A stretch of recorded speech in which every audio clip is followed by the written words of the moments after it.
हाँ बच्चों, क्या हाल चाल है।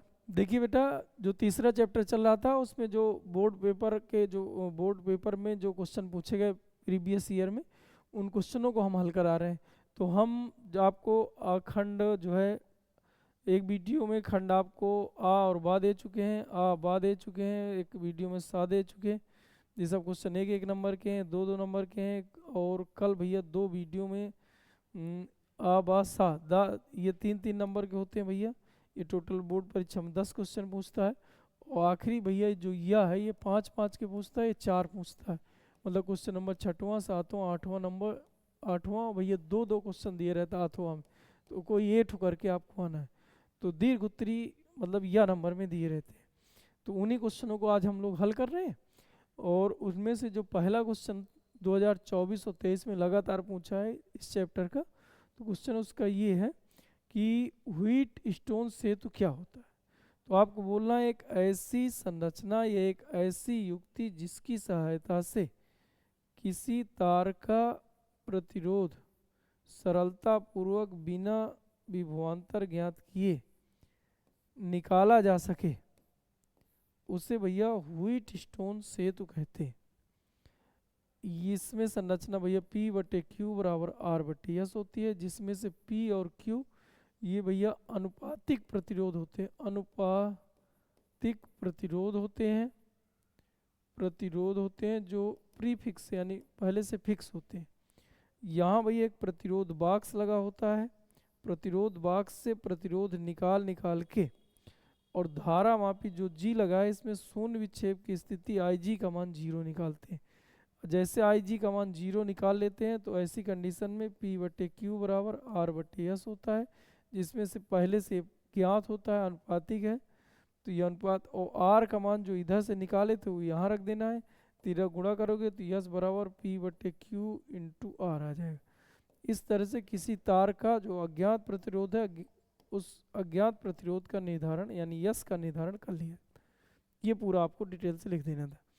अब आगे एक सवाल दिया है, दिए गए परिपथ में I1 I2 IG का मान ज्ञात कीजिए।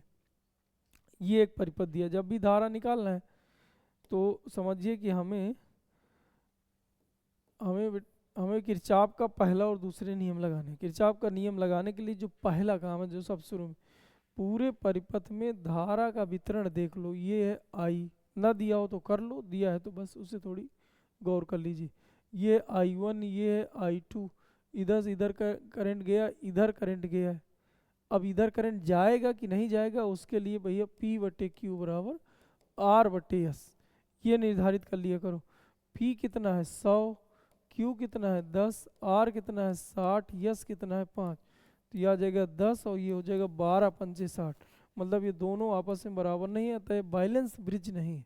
बैलेंस ब्रिज नहीं तो फिर धारा का प्रवाह जो दिखाएगा वो सही दिखाएगा। इसका मतलब इधर करंट जाएगा। अगर इधर करंट गया तो इधर से जो करंट I1 आया था नीचे IG चला गया, तो इधर I1 माइनस IG बचे। और इधर से करंट आया, इधर से I2 आया था, दोनों जुड़ के इधर जाएगा तो इधर आ जाएगा I2 प्लस IG। ये दोनों करंट ऐसे गया, ऐसे करके भैया ऐसे निकल गए। तो चलिए धारा का वितरण तो ठीक है। अब भैया एक एक छोटे छोटे से बंद पास ले लो। एक बंद पास हम ये लेंगे, देखिए हम लिखते भी जा रहे हैं। एक बंद पास इधर ले रहे हैं तो हम लिख रहे हैं 100। और ये भैया I1, इधर जो करंट जा रहा है भैया ये है I1। और फिर इधर से हम इधर को जा रहे हैं, इधर से भैया हम इधर को जा रहे हैं तो इधर गए भैया प्लस 15 IG। इधर जो करंट है वो IG है। फिर इधर गए, अब हम इधर जा रहे हैं, करंट जबकि नीचे को आ रहा है, अतः माइनस लिख लो 60 I2 बराबर 0। ये आपका पहला समीकरण बन जाएगा, समीकरण फर्स्ट। दूसरा इधर घूम जाओ तो ये लिखा है 10 I1 माइनस IG। यहाँ लिखा है 10 I1 माइनस IG। इधर करंट चला गया था IG, इधर से गया था I1, तो इधर जो करंट इस वाले सिरे से गया होगा I1 माइनस IG बचा होगा। और फिर हम इधर को चल रहे हैं, करंट इधर से इधर को जा रहा है तो माइनस लगा लो 5 I2 प्लस IG। और अब हम इधर को जा रहे हैं, करंट ऊपर से नीचे आ रहा है। कैसे बंद पास बनाने के लिए पूरा चक्कर ऐसे लगाना पड़े। तो ये हो जाएगा माइनस का 15 IG। देख लो एक बार फिर से, ये भैया इधर पे जो करंट था वो I1 माइनस IG था। 10i1 माइनस आई जी, फिर हम इधर को जा रहे हैं, करंट इधर को जा रहा है तो माइनस लगा दिए 5, और इसके साथ जो करंट है i2 प्लस आई जी है, हम उधर ऊपर को जा रहे हैं तो माइनस लगा लिए 15i g बराबर 0। इधर कोई सेल नहीं लगा, 0 लिख दो। तो लिखा भैया 10i1 माइनस 10i g है, 5i g है 15, तो 30i g और माइनस का 5i2 बराबर 0। ये है लिखा है, ये समीकरण सेकेंड हो। अब एक समीकरण और बना लीजिए। एक समीकरण हम ऐसे करके जा रहे हैं, ये बाहर बाहर देखिए, हम रेड कलर से इसको करे दे रहे हैं। यहाँ से हम ऐसे जाएंगे, ऐसे जाएंगे, ऐसे ये। अब देखिए ये आ जाएगा भैया 60i2 और प्लस 5i2 प्लस IG बराबर, इधर कोई प्रतिरोध नहीं, कोई प्रतिरोध नहीं, यहीं आ गया। अब सेल ढूंढ लो, तो सेल भैया इधर 10 लगा है, तो यानी 65i2 प्लस 5IG बराबर 10, समीकरण थर्ड हो जाए। अब देखिए इन तीनों को हल है करना है। हल करने के लिए हम करें क्या, इधर i2 और IG है, इधर IG भी है, I1 भी है, I2 भी है, तो इसका मतलब इन दोनों से I1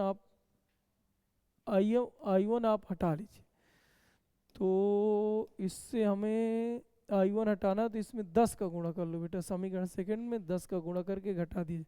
समीकरण फर्स्ट तो पहले उतार लीजिए, 100i1 plus 15IG minus 60i2 बराबर 0। इसमें 10 का गुणा करना है, समीकरण सेकंड में 10 का गुणा करना है, तो ये हो जाएगा 100i1 माइनस 300IG और माइनस का 50i2 बराबर 0। अब घटा लीजिए तो चिन्ह बदल जाएंगे, माइनस का हो जाएगा, प्लस का हो जाएगा, ये प्लस का हो जाएगा, प्लस माइनस कट जाएगा, 315IG और ये माइनस का 60 में 50 चला गया तो 10i2 बराबर 0। तो i2 बराबर जब निकालोगे, इसको पहले इधर ले जाओ, तो 315 बराबर 10i2, 315IG बराबर 10i2, तो i2 बराबर ये इधर ले जाओगे तो i2 बराबर आ जाएगा 315IG बटे 10।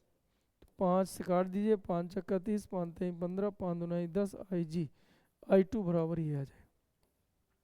अब ये मान समीकरण थर्ड में रख दो।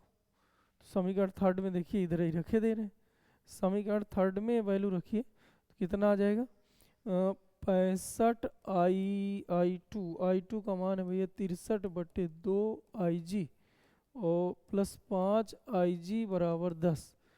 तो इसका एलसीएम आ जाएगा 2, 65 गुणे 63, 65 गुणे 63, 3 पच्चीस 15, 5 हासिल है 1, 3 छंग 18, 1 19, 5 छक्का 30, 3 6 छंग 36, 3 39, तो ये कितना आ जाएगा 5 हो जाएगा और 9 0 4, तो ये आ जाएगा भैया 40 95IG प्लस 10IG बराबर 10। इसके नीचे एक मान के एलसीएम 2 लिए थे, 5 दूना 10 हो गया। तो फाइनली ये आ जाएगा आपका 10 और जोड़ दीजिए 5, और ये हो जाएगा 9 1 10, 41 05 IG बराबर 20। तो IG बराबर हो जाएगा 20 बटे 41 05। ये 5 से काट दीजिए, तो 5 चौक 20, 5 अट्ठे 40, 1 5 दूना 10, 5 1 5, तो 4 बटे 821, 4 बटे 821 ये मिलेगा IG का मान। अब IG मिल गया है तो इस IG का मान यहाँ रख दो, तो I2 मिल जाए। तो I2 बराबर निकालोगे तो 63 बटे 2 गुणे IG था इधर, ये I2 की वैल्यू है, IG का मान निकला 4 बटे 821। इससे काटिए 2 आ जाएगा, तो आ जाएगा 63 बटे 63 गुणे 2 है, तो 2 6 आ जाए, 6 आ जाए, और ये कितना हो जाएगा 3 दूना 6, और ये आएगा 2 का गुणा करिए, 2 3 6 और 6 दूना 12 बटे 821, ये हो जाएगा I2। अब ये दोनों मान रख दीजिए समीकरण फर्स्ट में या सेकंड में, इसी में रख दीजिए, तो ये यहाँ से निकल आएगा भैया I1। तो इस तरह से I1 I2 I3 निकाल लीजिए। आगे भैया देखिए ऐसे क्वेश्चन खूब सारे अभी आगे भी मिलेंगे भैया, इनको किरचॉफ के नियम पढ़ के ही जाना है। जो थोड़ा बहुत डाउट है तो समझिए, समझने से ही क्वेश्चन आते हैं। लिखा है किसी चालक में इलेक्ट्रॉनों के अपवाह वेग तथा विद्युत धारा में संबंध स्थापित। बहुत सिंपल सा मामला है। माना भैया एक बैटरी है जिसका विभव V है, चालक है भैया, चालक के सिरों को इस बैटरी से जोड़ा गया है। इससे क्या होगा कि चालक के अंदर जो मुक्त इलेक्ट्रॉन है अनुगमन वेग Vd से एक सिरे से दूसरे सिरे की ओर चलने लगे। इसकी लंबाई ये ले लो, इसका क्षेत्रफल ये ले लो, और यदि करके ऐसा लिख दो, यदि चालक के एकांक आयतन में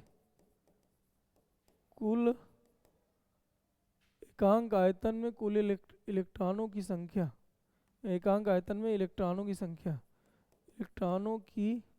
संख्या स्मॉल n हो तो कुल इलेक्ट्रॉनों की संख्या यानी संपूर्ण आयतन में कुल इलेक्ट्रॉनों की संख्या, तो एकांक आयतन में यानी आयतन का गुणा कर दो तो पूरा मिल, लंबाई l है, क्षेत्रफल है, तो आयतन हो जाएगा a इंटू एल। इतनी सी बात है, दिमाग में रख लेना। अब भैया धारा पूछा तो I बराबर सूत्र होता है n इंटू ई अपान ए, कुल इलेक्ट्रॉनों की संख्या n a l इंटू ई, ये इलेक्ट्रॉनों की संख्या इधर से रख दिए, कुल इलेक्ट्रॉनों की संख्या ये निकालें, और ये I बराबर क्यू अपान टी, n इंटू ई अपान टी, तो टी है समय रखा है, समय बराबर दूरी बटे चाल, तो दूरी कितनी है यल, चाल कितनी है वीडी चाल से चल रहे हैं, तो यल से यल कट गया, ये भी ऊपर पहुंच जाए, तो N E A V D ये निगमन है। 3-4 जगह हम तो इसी में बता चुके, ऊपर भी 2-3 बार बताएं। तो मेरे कहने का मतलब ये है कि निगमन देख के जाइए यार, कई जगह पूछा है। आगे देखते हैं, कह रहा किसी चालक तार की लंबाई 3 मीटर, बनाते भी जाए, एक चालक तार है, इसकी लंबाई भैया यल बराबर 3 मीटर, ठीक है। कह रहा है इसमें मुक्त इलेक्ट्रॉनों का घनत्व यानी स्मॉल n बराबर 8.5 × 10⁻28 प्रति मीटर क्यूब है। तार के एक सिरे से दूसरे सिरे तक अपवाह करने पर इलेक्ट्रॉन कितना समय लेंगे, मतलब जाने में कितना टाइम लेंगे, n चाहिए। तार के अनुप्रस्थ काट का क्षेत्रफल ए दिया है, ये 2 × 10⁻⁻6 मीटर स्क्वायर, प्रवाहित तथा प्रवाहित धारा भैया 3 एम्पियर, ठीक है। अब हमें समय चाहिए, समय बराबर होता है दूरी बटे चाल यानी Vd। अब हमें ये आ चाहिए था, तो दूरी तो पता है 3 मीटर चलना है, Vd और निकाल लो, तो I बराबर सूत्र लगा दो, I बराबर n e a Vd, यहाँ से Vd निकालो तो ये हो जाएगा 3 एम्पियर, और n का मान दिया 8.5 × 10⁻28 और 1.6 × 10⁻⁻19, और एरिया आपका दिया 2 × 10⁻⁻6 इंटू Vd। यहाँ से Vd निकलेगा, ऊपर उठा के रखेंगे, 2024 में भैया पूछा गया क्वेश्चन है, यहाँ उठा के रख दीजिए, उत्तर आ जाएगा। यहाँ से Vd निकालो, चलिए कर लो तो ठीक है, हम आगे बढ़ें, फिलहाल हम ही करते हैं। तो देखिए इसका इससे गुणा करिए, 2 का तो 5 दूना 10, 8 दून 16 1 17, 17 × 1.6 × 10⁻⁻, और चेक ये हो जाएगा 8 दून 16 1 17, 2 का गुणा हमने इसमें कर दिया, 1.6 बचा है, और कोई नहीं बचा, अब घात और बची 10⁻28 ये 19 ये 6 ये, तो ये माइनस माइनस के जोड़ लो तो 25 की घात आ जाएगी, -19 -6 -25, और ये इधर 28 है, तो 25 3 आ जाएगा, Vd ये हो जाएगा। अब आप इसको बट्टे में ले आओ, तो ये आ जाएगा 3/17 × 1.6 × 10⁻³ बराबर Vd। अब ये Vd यहाँ रख दो, तो आ जाएगा 3/, Vd का मान आया 3, लंबाई भी 3 मीटर है, धारा भी 3 मीटर, देखो कट रहा है, ठीक है, तो है 3/, ये आ जाएगा 17 × 1.6 × 10⁻³, तो 3 से 3 कट जाना है, ये ऊपर पहुंच जाएगा, तो 17 × 1.6 × 10⁻³ भैया इतना सेकंड लगेगा, 17 का गुणा कर लीजिए, तो 16 × 17 करना, 16 पंचे 80, 16 छक्का 96, 16 सत्ते 112 की 2 हासिल है 11, 16 1 के 16, 16 11 आ जाएगा 27, तो 27 लिख दिए, एक भैया दशमलव इसको दे दिए तो 2 जीरो, इतना सेकेंड लगे। अगर इसको आवर्स में बदलना है तो 60 यानी 3600 का भाग कर दीजिए। 60 का भाग करोगे मिनट में आएगा, और एक 60 और मतलब ऐसे भाग करोगे तो घंटे में आ जाएगा। फिलहाल तुम लोग इतना ही उत्तर बता के आओ, इतने सेकंड लगे। आगे देखिए क्वेश्चन नंबर तीसरा। तीसरा कह रहा है कि एक ही पदार्थ के समान द्रव्यमान के दो तारे और भी लिए जाते हैं।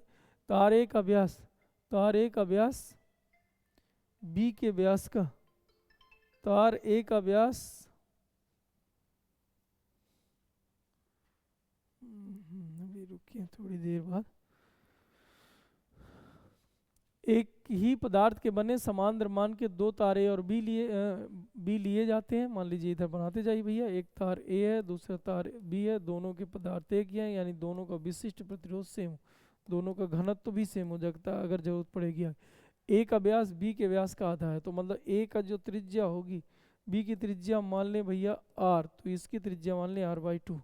व्यास आधा होगी तो त्रिज्या भी आधी होगी, या व्यास ही मान लो, उसमें कोई दिक्कत नहीं। इसको भैया 2 मान लीजिए, 2r व्यास हो जाएगा, ये d लिख लो, तो ये भैया हो जाएगा, इसका जो व्यास होगा वो भैया 2r/2 हो जाएगा। ये व्यास होगा, त्रिज्या का डबल व्यास होता है, ये हो जाएगा। तो अभी वही गुणा भाग करोगे तो वही वैल्यू मिलेगी। तो फिलहाल देखिए, यदि ए का प्रतिरोध, ए वाले का प्रतिरोध 24 ओम है, तो कह रहा है बी वाले का प्रतिरोध ज्ञात कीजिए, इसका प्रतिरोध चाहिए। अब रो बराबर रो लगा दो, रो बराबर रो। अब आर बराबर सूत्र होता है रो एल अपान ए, तो रो इधर से निकालोगे तो आर ए बटे एल, आर ए बटे एल, आर ए बटे एल बराबर आर ए बटे एल। अब ये सूत्र है भैया, ये ए के लिए है भैया, ये है भैया बी के लिए। अब इसमें लेकिन एक बात ध्यान दीजिए, इसमें एरिया तो निकल आएगा क्योंकि त्रिज्या दे के रखा है, लेकिन यहाँ लंबाई नहीं दिया है, न इसकी लंबाई दिया है न इसकी लंबाई दी है। तो लेकिन एक बात उसने हिंट करा है समान द्रव्यमान की, तो द्रव्यमान लेकिन इसका सेम है। तो अब हम लोग करें क्या, द्रव्यमान बराबर सूत्र होता है घनत्व गुणे आयतन, ये होता है। तो एरिया यहाँ एल नहीं दिया तो एल यहाँ से निकाल लो, तो m/d हो जाएगा, m/d। तो यहाँ पर जो वैल्यू मिलेगी, कहाँ लगाया जाए, यहाँ लगाया दे रहे, देखिए आर ए जो आपका इधर यल है अपन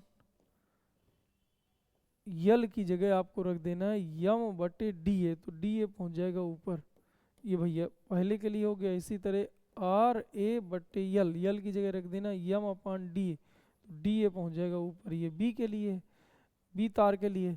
अब आप करें क्या, इनमें वैल्यू रखना चालू कर दिए। इसका प्रतिरोध कितना है 24, और इसका एरिया तो ए से ए का गुणा ए स्क्वायर कर लो, डी की जगह डी कर लो, एरिया रख ही दो यार। इसकी त्रिज्या भैया, इसकी त्रिज्या, इसका व्यास इसके व्यास का आधा, ए का व्यास बी के व्यास का आधा है। तो अगर हम इसकी त्रिज्या आर मान लें, इसकी त्रिज्या कितनी मान लें आर, तो इसकी त्रिज्या भैया जो हो जाएगी, इसकी त्रिज्या हो जाएगी r/2, आधा है व्यास आधा है तो त्रिज्या भी आधी होगी।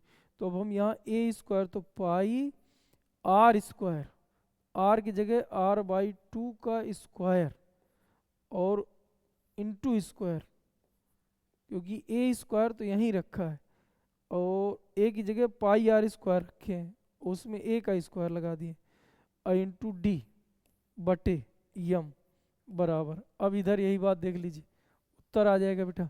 इधर क्या लिख दिया जाए r2, यही हमें चाहिए है, ये r ये वाला r हमें चाहिए, ए स्क्वायर इधर है, डी है बटे यम। अब ए की जगह हमें रख देना है पाई आर स्क्वायर का स्क्वायर, ये आ जाएगा।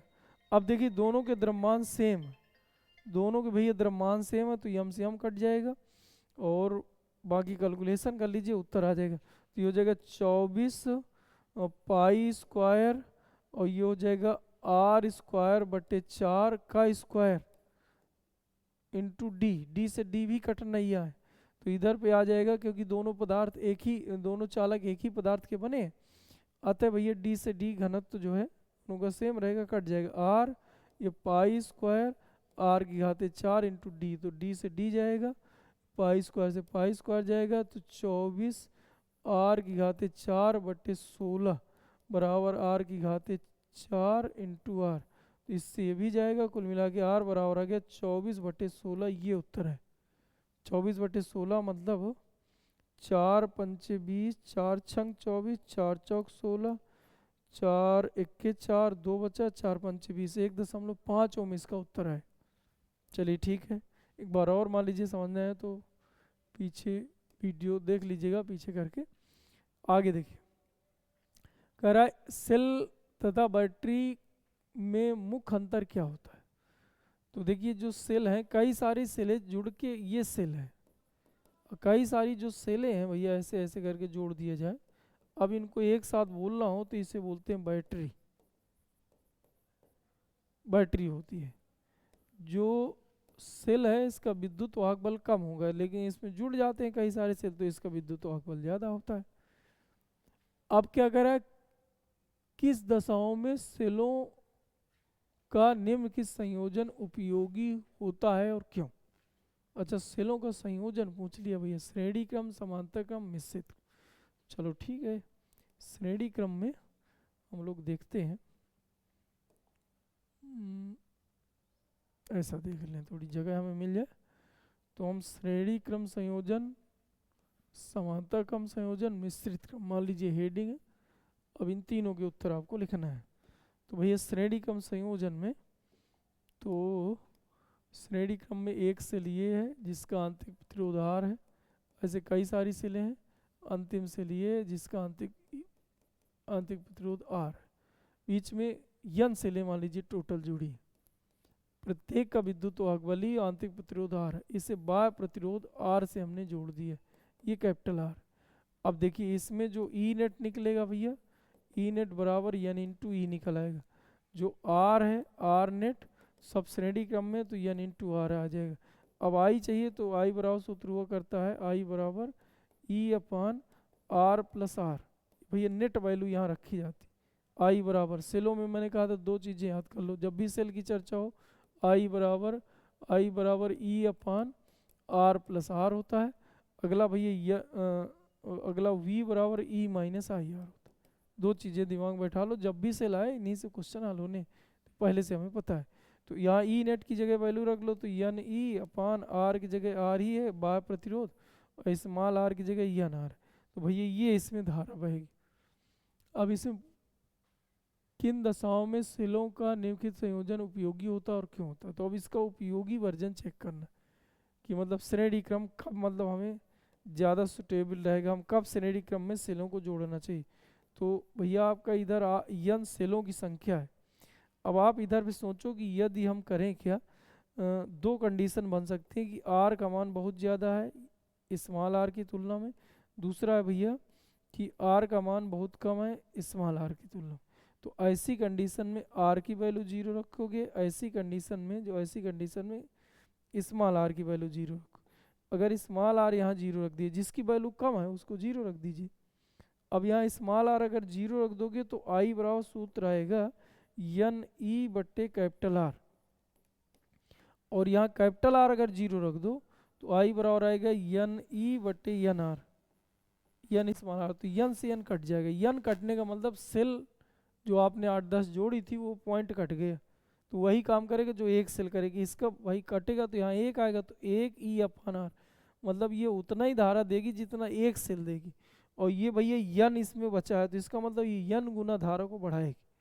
इसका मतलब जब श्रेणी क्रम में तब जोड़ना चाहिए जब बाहर का प्रतिरोध ज़्यादा हो, अंदर का प्रतिरोध कम हो, मतलब नई सेलें हो, आंतरिक प्रतिरोध शून्य हो। तो ऐसी कंडीशन में हम सेलों को श्रेणी क्रम में जोड़ते हैं। हाँ भैया काम ना हो तो मैं 5 मिनट में आपको फ़ोन कर रहा हूँ, वीडियो आप बना रहा था। ठीक ठीक। अब देखिए दूसरा नंबर, दूसरा आप करें क्या, ये समांतर क्रम। इसका निष्कर्ष समझ में आए कब अधिक उपयोगी होता। तो आप इसमें लास्ट में लिखिएगा कि श्रेणी क्रम में तभी जोड़ना चाहिए, 2 या 2 से अधिक सेलों को तभी जोड़ना चाहिए जब सेल सेलों द्वारा जुड़ा बाह्य प्रतिरोध बहुत अधिक हो, जबकि सेलों का जो आंतरिक प्रतिरोध है वो बहुत कम। और आंतरिक प्रतिरोध कम कम होता है जब नई सेलें होती है। तो जब स्टार्टिंग में नई सेलों को हम जोड़ते हैं तो श्रेणी क्रम में जोड़।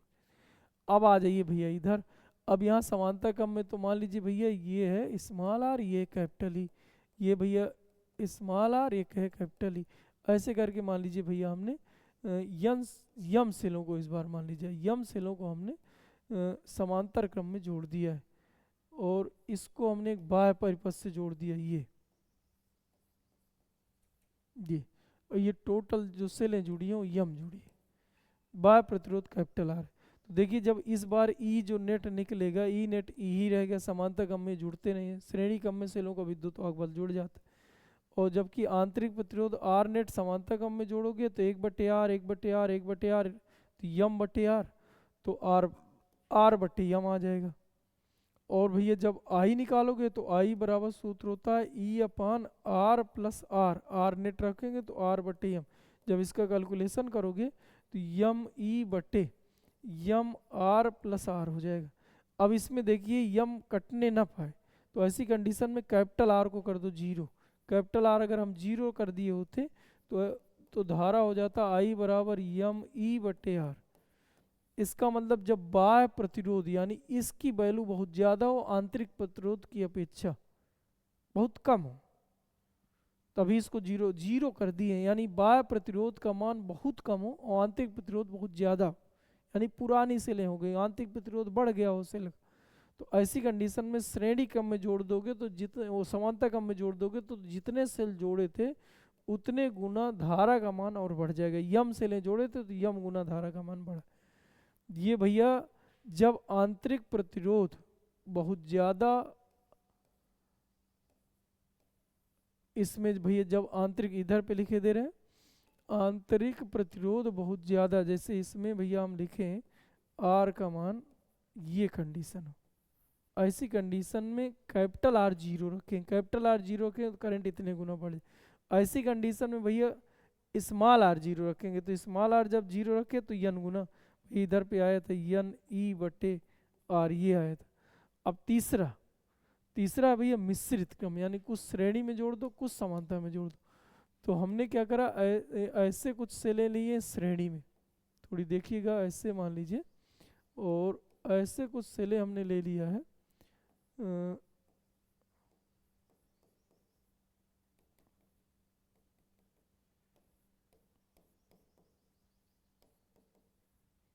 ये है बेटा, ये बाह्य प्रतिरोध ये जोड़ दिए आर। ऐसे जो सेलें जुड़ी हैं वो यम है, जो ऐसे सेलें जुड़ी हैं वो यन। अब देखिए जब इसका ई नेट निकालोगे तो भैया ई नेट निकालोगे तो इस इधर से आ जाएगा यन ई, ऐसे तो जुड़ा ना, नहीं ऐसे ऐसे जुड़ जाएंगे श्रेणी। लेकिन जब आर नेट निकालोगे, आर नेट निकाल लो तो आर बराबर, तो देखिए श्रेणी क्रम में आ जाएगा N R, N R, R R R R ऐसे आर आर यन पद जुड़े हैं तो यन आर आ जाएगा। और समांतर में अब एक लाइन का आ जाएगा, जैसे एक लाइन का जोड़ा जाए तो 1/n आर आएगा, दूसरी लाइन का भैया एक इसका है यन आर, इसका भी है यन आर, इसका भी यन आर, तो ऐसे जोड़ेंगे तो यम बटे यन आर, मतलब आर नेट निकालोगे तो आ जाएगा यन आर बटे यम, ये आ जाएगा। अब भैया इससे करंट निकालोगे तो आई बराबर सूत्र आ जाएगा यम, सूत्र क्या होता है आई बराबर ई हो जाएगा यन ई बटे आर प्लस यन आर बटे यम। इसको सॉल्व करोगे तो यम यन ई बटे m r plus n r, ये आएगा। अब देखिए अगर आप मान लीजिए बाह्य प्रतिरोध आर को जीरो माने तो यम कट जाएगा, अगर कैपिटल आर को जीरो माने तो यन कट जाएगा, मतलब एक तो कटना ही। तो ये तब भैया उपयोगी होता है मिश्रित क्रम, जब भैया बाह्य प्रतिरोध का मान आंतरिक प्रतिरोध यानी यन आर बटे यम के बराबर हो जाए। ऐसी कंडीशन में मैक्सिमम धारा मिलती है जब बाह्य प्रतिरोध और आंतरिक प्रतिरोध बाह्य प्रतिरोध के बराबर, यानी कोई कम ज़्यादा ना हो, तो ऐसी कंडीशन मिश्रित क्रम। इधर जब आंतरिक प्रतिरोध बहुत ज़्यादा हो बाह्य प्रतिरोध बहुत कम, तो ऐसी कंडीशन में हम समांतर क्रम। और जब भैया बाह्य प्रतिरोध बहुत ज़्यादा हो आंतरिक प्रतिरोध बहुत कम, तो ऐसी कंडीशन में हम श्रेणी क्रम में जोड़ते हैं। जिससे यह संयोजन अधिक उपयोगी होता है। और क्यों, तो क्यों के लिए पूरा निगमन हमने। चलिए ठीक, आगे देखते हैं क्वेश्चन नंबर भैया पांचवा कह रहा है कि दिए गए परिपथ की सहायता से प्रतिरोध R1 R2 R3 में प्रवाहित धाराएं ज्ञात कीजिए, सेलों का आंतरिक प्रतिरोध नगण्य। ठीक है, अब देखिए वही किरचॉफ का नियम, किरचॉफ के नियम में इनमें से पहले सबसे बड़ी वाली बैटरी जोड़िए, देखिए तो ये भैया 30 वोल्ट लिखा है, ये भैया 10 वोल्ट लिखा है। बड़ी वाली बैटरी के धन सिरे से करंट निकाली, हमने निकाला आई, ये करंट गया इधर, कुछ करंट गया इधर तो I1, कुछ करंट गया इधर I2। बाकी बैटरियों से करंट नहीं निकालना, एक ही बैटरी से निकाला जाता है।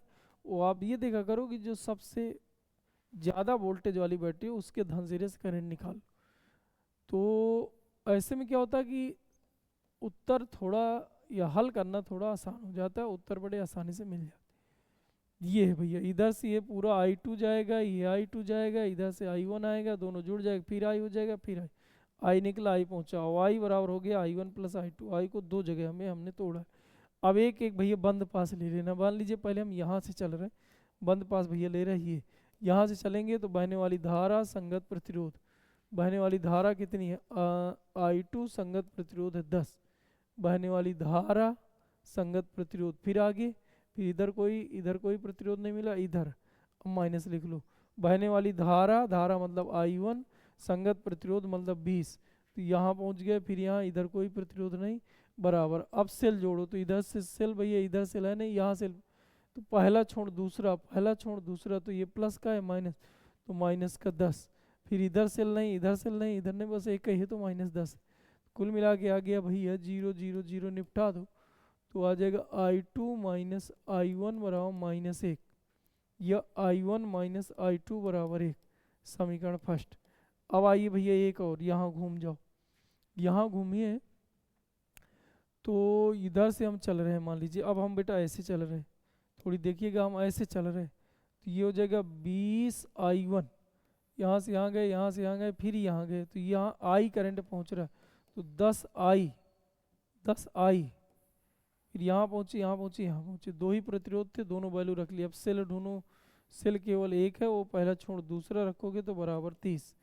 अब यहाँ 20 I1 प्लस 10 I की जगह ये वैल्यू रख लो, I1 प्लस I2 बराबर 30, तो ये हो जाएगा कितना 30 I1 प्लस 10 I2 बराबर 30, 0 0 0 निपटा दो, 3 I1 प्लस I2 बराबर 3, समीकरण सेकेंड।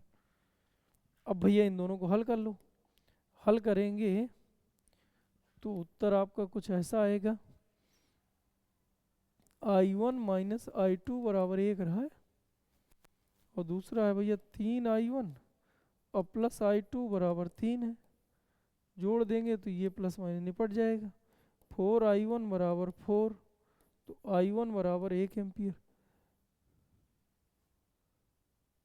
I1 का मान 1 एम्पियर है। इसमें कितना दिया है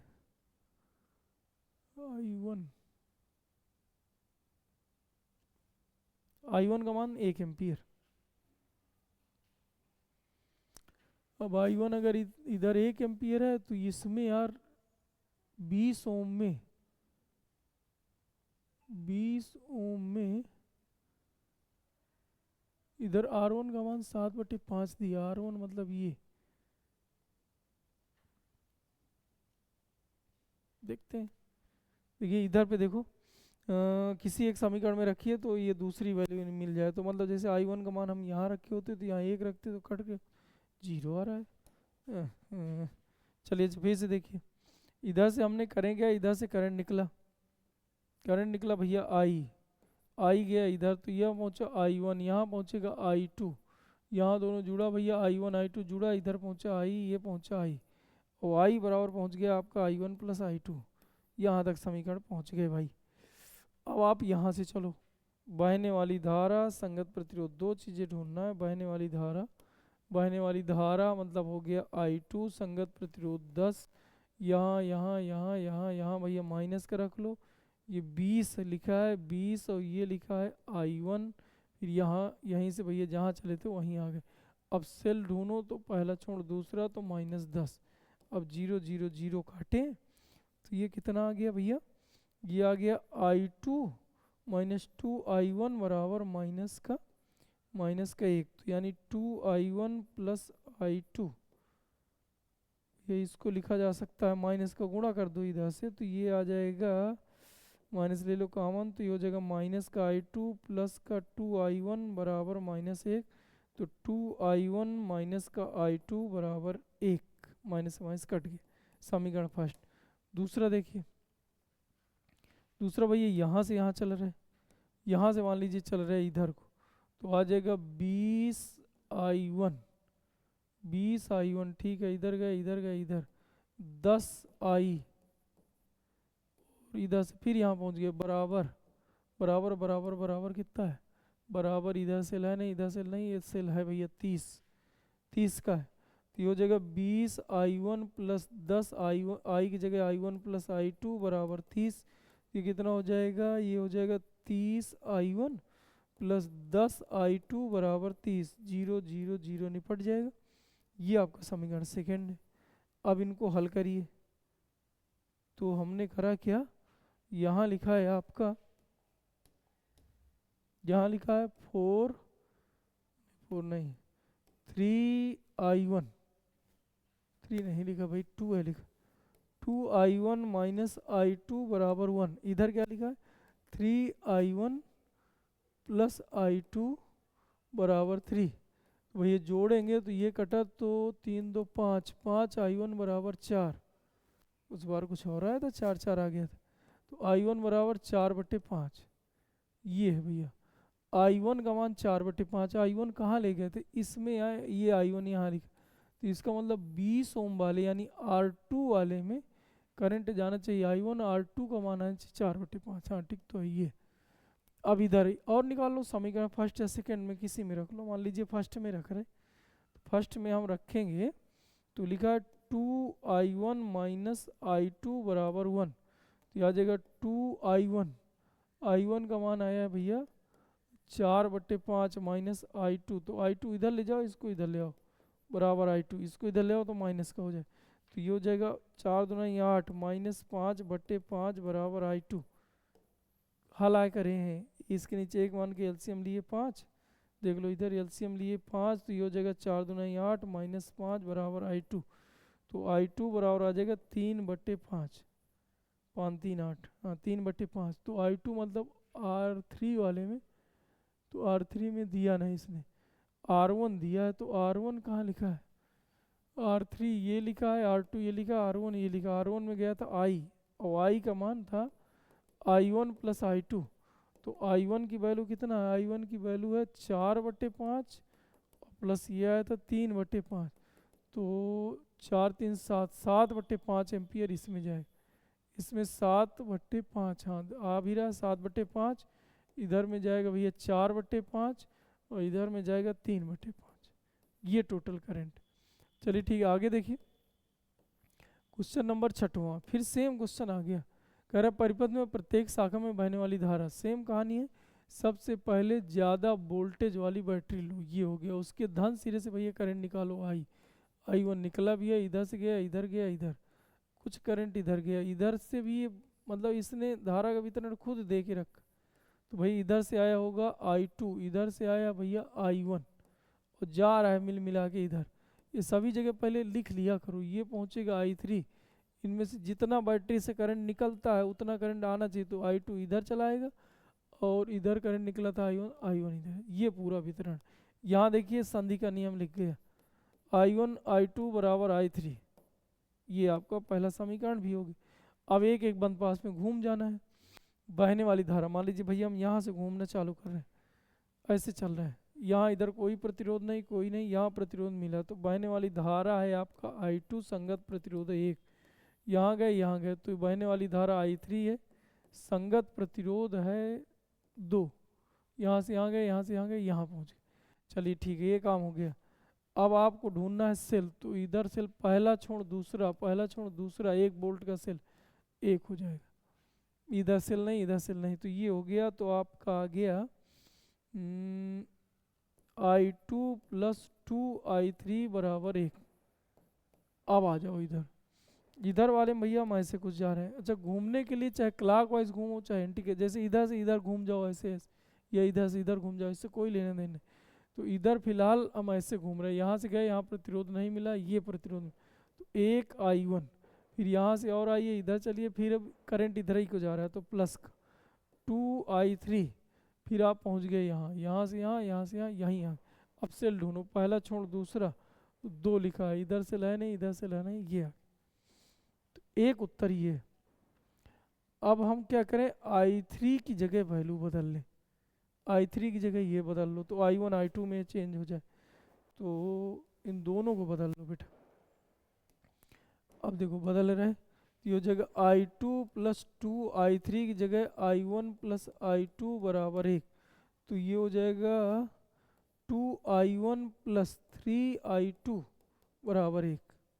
ये I2 से I2 जुड़ जाएगा, 2I2 ये, 1I2 ये, तो 3 आ जाएगा। अब इसमें भी यही काम करना है, 1I1 प्लस 2I3, I3 का मान क्या रखना, I1 प्लस I2 बराबर 2। तो यहाँ हो जाएगा 3I1 प्लस 2I2 बराबर 2, ये। अब I1 I2 निकाल लो। अब हम लोग करें क्या, हमें मान लीजिए I1 चाहिए, I1 चाहिए तो I2 निपटाओ, तो 2 का गुणा इधर करो, 2 का भैया ये वाला 2 का गुणा इधर कर दो, इस वाले 3 का गुणा इधर कर दो, तो ये गुणांक हो जाएंगे बराबर।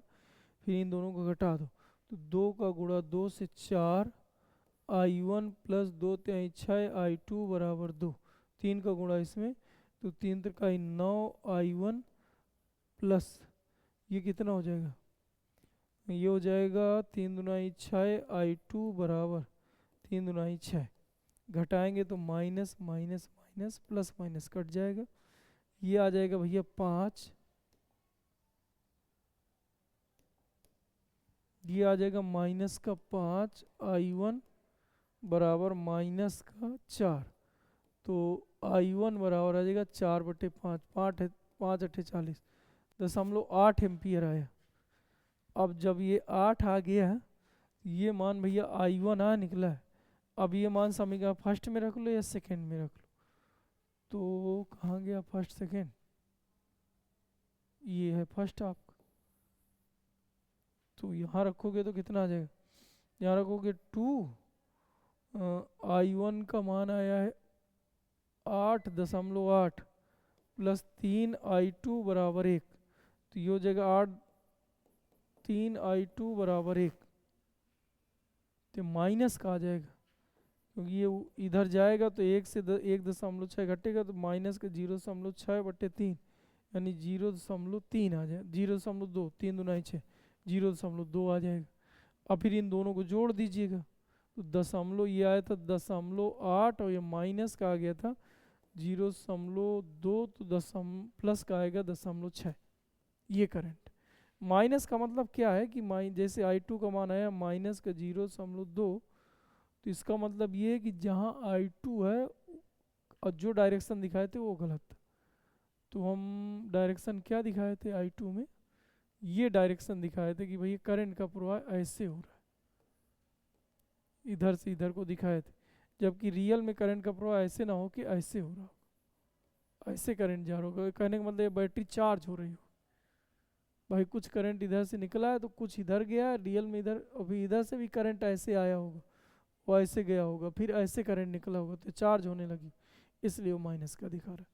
तो फिलहाल जैसे इस तरह से हल करते तो पहले से उत्तर प्लस ही का आता, लेकिन उत्तर यही आया करते प्लस माइनस। जैसे बैटरी में जो धारा आप डायरेक्शन अपने से दिखाते हो, वो आपने डायरेक्शन कुछ और दिखा ली, हमने डायरेक्शन कुछ और दिखा ली, तो उत्तर बस जो है प्लस माइनस बदलता है, उत्तर की जो मेन वैल्यू है वो नहीं बदलती है, ये ध्यान देना है। आगे भाई क्वेश्चन नंबर 7वां देखिए, किसी सेल के आंतरिक प्रतिरोध से, किसी सेल के आंतरिक प्रतिरोध का क्या अर्थ है, किन कारकों पर निर्भर करता है। आंतरिक प्रतिरोध जो होता है R समानुपाती CL/A, बस ये दिमाग में बैठा लीजिए। जो आंतरिक प्रतिरोध होता है उस विलयन के सांद्रता के यानी वैद्युत अपघट की सांद्रता के समानुपाती। जो आंतरिक प्रतिरोध होता है इलेक्ट्रोडों यानी जो प्लस और माइनस की प्लेटें हैं इलेक्ट्रोडों के बीच की दूरी के समानुपाती होता है, और जो सेल का आंतरिक प्रतिरोध है वैद्युत अपघट में डूबे हुए इलेक्ट्रोडों के क्षेत्रफल के व्युत्क्रमानुपाती होता है। क्षेत्रफल ज़्यादा हो जाएगा, आंतरिक प्रतिरोध घट घट जाएगा। फिर आगे क्या कह रहा है, कह रहा है एक बैटरी का प्रतिरोध R1 से T समय तक I1 धारा प्रवाहित करती है तथा एक अन्य प्रतिरोध R2 में इतने ही समय तक I2 धारा प्रवाहित करती है। दोनों दशाओं में प्रतिरोधों में समान ऊष्मा उत्पन्न होती है। तो सिद्ध कीजिए, यानी दोनों की ऊष्मा सेम है। पहले चित्र बना लो।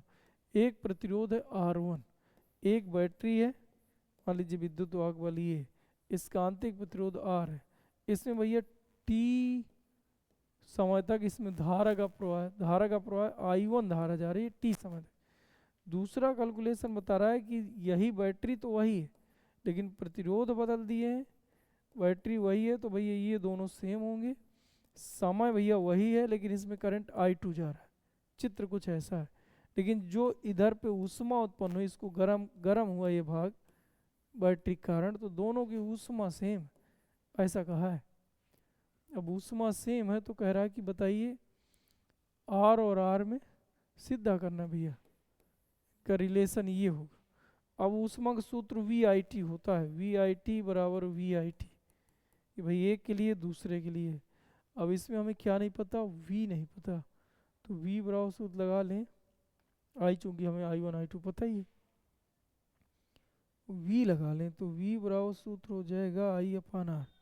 तो V बराबर सूत्र होता है R इंटू आई। तो ये हो जाएगा R1 I1 का स्क्वायर, इसी जगह V यहाँ बदल लो भैया, तो R अगले लाइन में बदलो।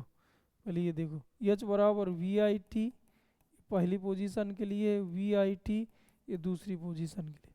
अब हम यहाँ हल कर रहे हैं, क्योंकि हम लोग को पता है कि V बराबर सूत्र होता है R इंटू आई। बदलना हो बदल लीजिए, नहीं दो सूत्र अलग अलग लगा लीजिए, कोई दिक्कत ना है।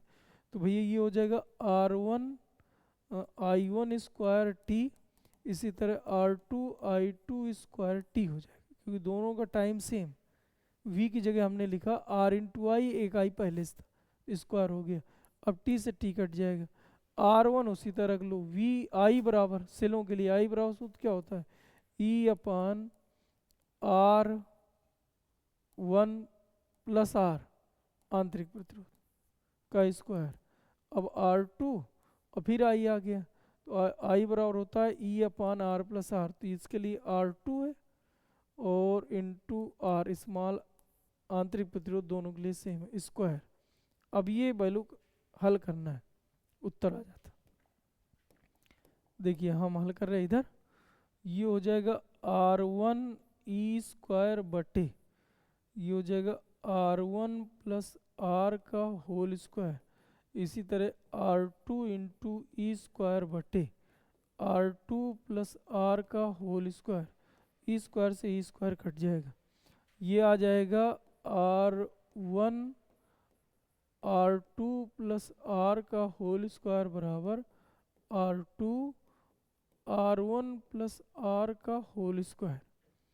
अब ये बेटा कैलकुलेशन कर लेना है अपने से। तो R1 हो जाएगा A square plus B square plus 2AB plus 2AB बराबर R2, ये A square plus B square plus 2AB, तो प्लस 2R1R ये आएगा।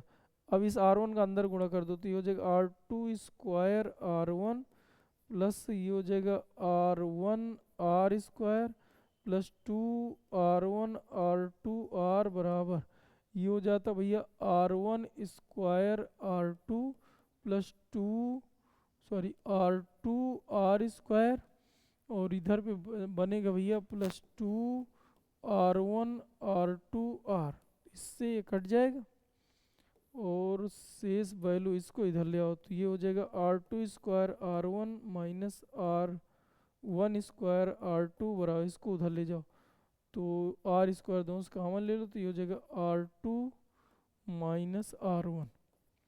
अब इन दोनों से कॉमन ले लो R1 R2, R1 R2 यहाँ से कॉमन, तो यहाँ बचेगा आपका R2 माइनस R1, ये हो जाएगा आर स्क्वायर, ये बनेगा R2 माइनस R1, तो इससे एक हट जाएगा, बाकी अंडर रूल में पहुँच जाएगा, तो R बराबर पहुँच जाएगा अंडर रूल R1 और R2, ये उत्तर। चलिए ठीक, देख लीजिएगा एक बार आप इधर देखिए 8वां नंबर, किरचॉफ के नियम की सहायता से दिए गए परिपथ में ज्ञात कीजिए ए और बी के बीच विभवांतर। फिर से वही किरचॉफ का नियम ही पूछ रहा है बार बार, तो वही सबसे बड़ी वाली बैटरी कौन सी है, 2 है, 1 है, 3 है, 1 यहाँ से भैया आई करंट निकालो, आई गया इधर पे करंट आई जाएगा, इधर करंट आई जाएगा, इनमें से कुछ करंट इधर जाएगा I1, कुछ करंट इधर जाएगा I2, समीकरण पहला बनेगा I बराबर I1 प्लस I2, ये करंट भैया इधर पहुंचा I1, ये करंट यहाँ पहुंचा I2, यहाँ करंट पहुंचा I2, फिर दोनों करंट जुड़ जाएगा इधर, यहाँ करंट पहुंचेगा I, ये काम है। अब बेटा करो क्या, एक एक बंद पास में घूमिए, मान लीजिए भैया पहले हम इस वाले बंद पास में चल रहे हैं, तो आ जाएगा 3I यहाँ तक पहुँच गए, सेल नहीं चेक करना है, केवल प्रतिरोध ढूंढो बस। अब यहाँ आ जाएगा, तो ये भैया लिखा 1I है, फिर यहाँ से यहाँ चलो, तो ये भी लिखा है भैया प्लस का 2I1, यहाँ से यहाँ तक आ गए। अब भैया इसमें ढूंढना तुम्हें सेल ढूंढो, तो इधर सेल है नहीं, यह है इधर, पहला छोड़ दूसरा तो प्लस का 3, इसमें पहला छोड़ दूसरा वाला छोटा है तो माइनस का 1, इधर से इधर जाइए, इधर से इधर जाइए, अब कोई नहीं है। अब इसको लिख सकते हो 4I प्लस 2I1 बराबर 2, 4I की वैल्यू रख दो, I बराबर I1 plus I2 plus 2I1 बराबर 2, ये आएगा, तो इसको हल करिए कितना आएगा, ये आ जाएगा भैया 4 2 6, 6I1 प्लस 4I2 बराबर 2, 2 से काटना हो काट लीजिए, 2 से काटोगे तो वैल्यू आ जाएगी, 2 से काटोगे तो 3I1 प्लस 2I2 बराबर 2, ये समीकरण आपका पहला बनेगा, ये समीकरण आपका पहला है। एक बार फिर से चेक कर लीजिए, इधर से इधर गए हो तो 3I लिखा है, फिर इधर इधर इधर भैया 1I लिखा है, फिर इधर से इधर गए तो 2I1 लिखा है, फिर वही 4 है, I और 2I1 निकलेगा, 4I की जगह वैल्यू रख दोगे, 4I की जगह वैल्यू I1 प्लस I2, तो ये हो जाएगा 4 और इधर से 2, ये 6, ये आ जाएगा, ये समीकरण ये आ गया। अब हमने करा क्या कि भैया 2 से भाग करे तो 2 तिहाई 6, 2 दुनाई 4, 2 इक्के 2, यहाँ 1। अब इधर पे आ जाओ, इधर पे देखिए भैया समीकरण हम इसमें इधर से चल रहे हैं, इधर से चलिए तो आ जाएगा 3 नहीं 2I2 मतलब यहाँ तक पहुँच गए। फिर यहाँ चलो, सेल नहीं देखना है, सेल देखना ही नहीं है, केवल प्रतिरोध, जहाँ ये ऐसा मुड़ा इनको देखना है बस, अगली बार फिर इनको नहीं देखना, सेल है सेल देखना है। अब भैया इसमें आइए तो करंट आपका वही I2 ही यहाँ पहुँचा है, तो आपका 1I2 यहाँ तक आ गया। अब हम चलेंगे इधर, जबकि करंट आ रहा था इधर, तो हम लिख लें माइनस का 1 नहीं 2I1 बराबर, अब आप भैया सेल यहाँ तक आ गए, अब सेल ढूंढिए, पहला छोड़ दूसरा तो भैया 2, इधर से आइए पहला छोड़ दूसरा, इधर से इधर चल रहे हैं, पहला छोड़ दूसरा तो माइनस का 1, और इधर सेल है नहीं, बस ये आ जाएगा। ये कितना लिखा है 3I2 माइनस 2I1 बराबर 1, ये समीकरण है आपका सेकेंड। फिर से एक बार देख लीजिए भैया, यहाँ से गए 2 ओम है, I1 I2 करंट है तो हमने लिखा 2I2, फिर ये हो जाएगा भाई 1 ओम का प्रतिरोध है और इसमें I2 करंट है तो 1I2, फिर हम जा रहे हैं इधर, करंट आ रहा है इधर तो माइनस का, यहाँ 2 ओम का प्रतिरोध है, इसमें I1 है बराबर, यहाँ पहला छोड़ दूसरा तो भैया प्लस का 2, पहला छोड़ दूसरा माइनस 1, घटाएंगे तो ये 1 आ जाएगा, ये आपका ये आ गया, दोनों जुड़ गए तो 3I2। अब इन दोनों को हल कर लेना, उत्तर आ गया। अब हल करिए बेटा, तो हल करने में कितना आ जाएगा, समीकरण फर्स्ट और सेकंड को हल करने पर, अब आप देखिए कि हमें इधर पे लिखा है 2I1, इधर लिखा है 3, तो इसमें कर लो 2 का गुणा, इसमें कर लीजिए 3 का गुणा, तो I1 निपट जाए। 2 का गुणा करिए तो 2 तिहाई 6 I1 और 2 दुनाई 4 I2 बराबर 2 1 2। इसमें देखिए 3 का गुणा करना है, तो 3 त्रिकाई 9 I2 और माइनस 3 दुनाई 6 I1 बराबर 3। जैसे आप जोड़ेंगे ये प्लस माइनस कट जाए I1 I2, ये दोनों जुड़ जाएंगे तो 9 13 हो जाएगा। I2 बराबर 5, तो I2 बराबर 5/13। उत्तर का है नहीं दिया। चलिए 5/13 एम्पियर I2 आया। I2 था किधर, तो पूरा मिटा दिए हमने। देखिए लेना, इधर से करंट निकाले थे I यो था I, इधर गया था हमारा 2 के साथ क्या लिखे I1, तो ये I1 गया था, ये I2 गया था, ये I2 है और ये आपका I1 है। जैसे इधर पे जब हमने वैल्यू रखा था तो 2 I2 1 I2 इधर से गया था माइनस, हाँ ये I1।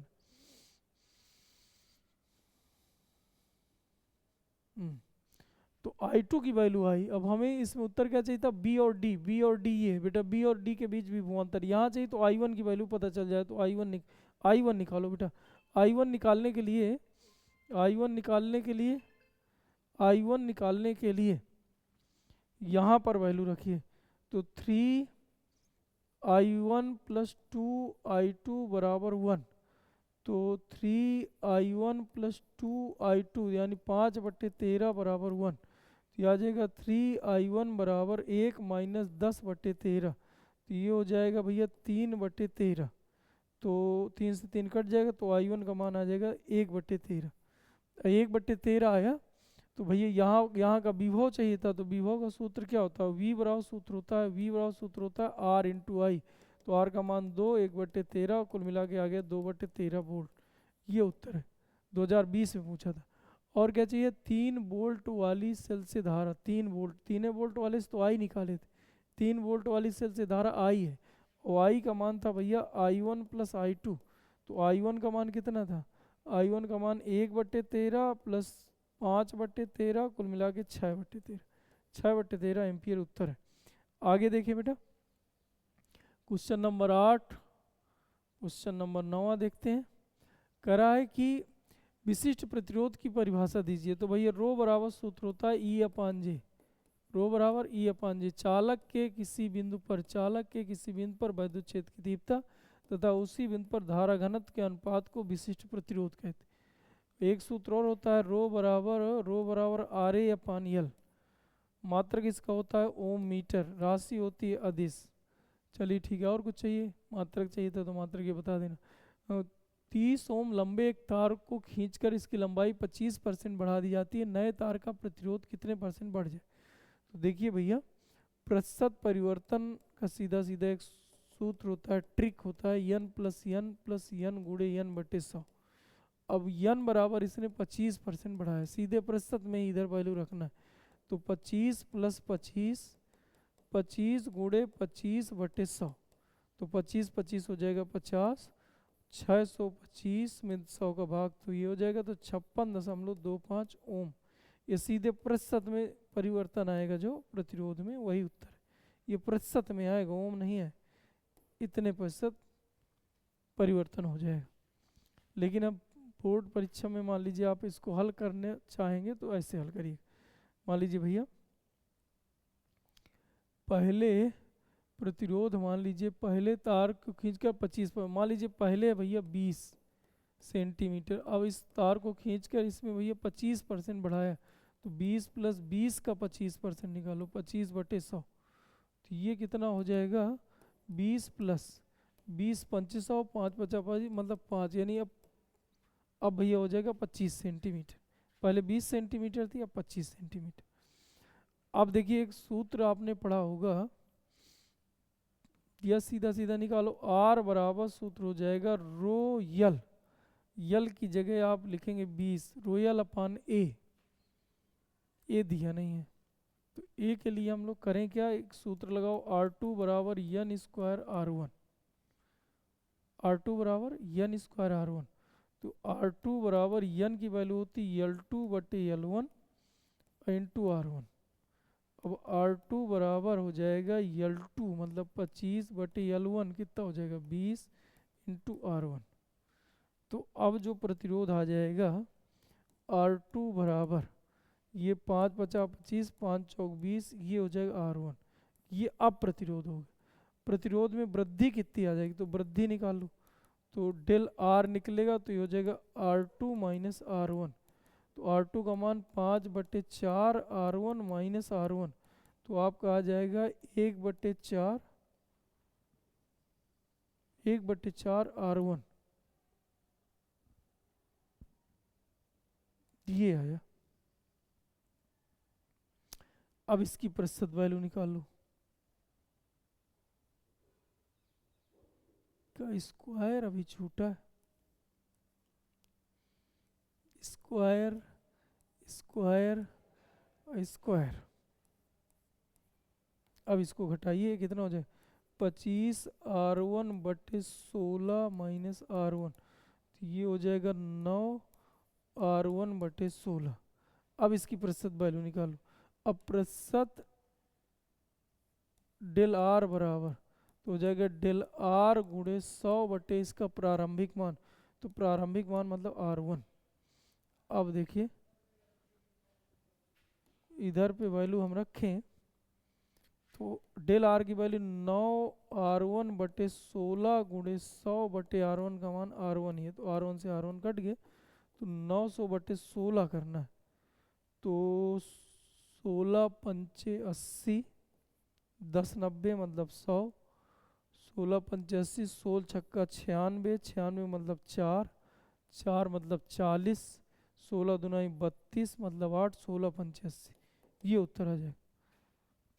इस तरह से आप करके आइए। देखिए एक बार फिर से देख लो 20% पहले थी, उसमें कह रहा इसमें कह रहा 25% की वृद्धि कर दिया। तो 20 तो है ही, 20 तो इतना बड़ा तार तो है ही है 20 सेंटीमीटर, इसमें वृद्धि प्लस और जोड़ देना है।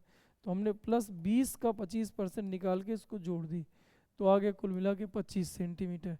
अब हमें सूत्र पता है खींचने पर जो प्रतिरोध में परिवर्तन होता है, पीछे निगमन भी इसका कराए हैं। तो भैया आर टू बराबर सूत्र होता है एन स्क्वायर आर वन। अब एन की वैल्यू सूत्र होता है एल टू बटे एल वन। एन क्या है, एन का मान हुआ करता है बाद में लंबाई कितनी पहले लंबाई कितना है इसका जो अनुपात होता है इसको बोलते हैं एन। तो हमने यहाँ रखा तो 25/4, उसमें स्क्वायर लगा था स्क्वायर लगाए, आर वन रखे।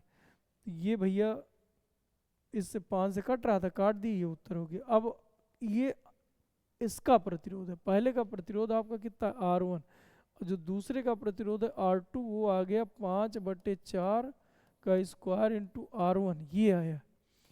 अब कितना परिवर्तन हो गया क्योंकि इसने पूछा है कि नए तार में प्रतिशत वृद्धि की गणना कीजिए। नए तार का प्रतिरोध कितना % है ये नहीं पूछा, वृद्धि कितने % है। तो वृद्धि निकालने के लिए भैया अंतिम से पहला वाला इस वाले प्रतिरोध से इस वाला प्रतिरोध घटाए तो ये आ गया। अब उसका भी प्रतिशत वैल्यू चाहिए तो प्रतिशत का मान रखें, उत्तर आ गया। आगे देखिए क्वेश्चन नंबर 10वां। क्वेश्चन नंबर 10वां कह रहा है कि एक बैटरी 4 ओम प्रतिरोध में प्रवाहित, क्या लिखा है, एक बैटरी से 4 ओम प्रतिरोध तार में प्रवाहित की जाती है। उसी बैटरी में एक अन्य उसी बैटरी, चलो बनाते जाओ चित्र तो समझ में आए।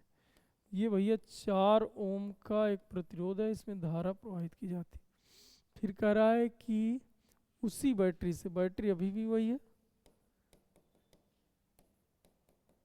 हाँ उसी बैटरी से एक अन्य 9 ओम का, भैया 9 ओम का प्रतिरोध है, ये 9 ओम हो गया, ये 4 ओम था।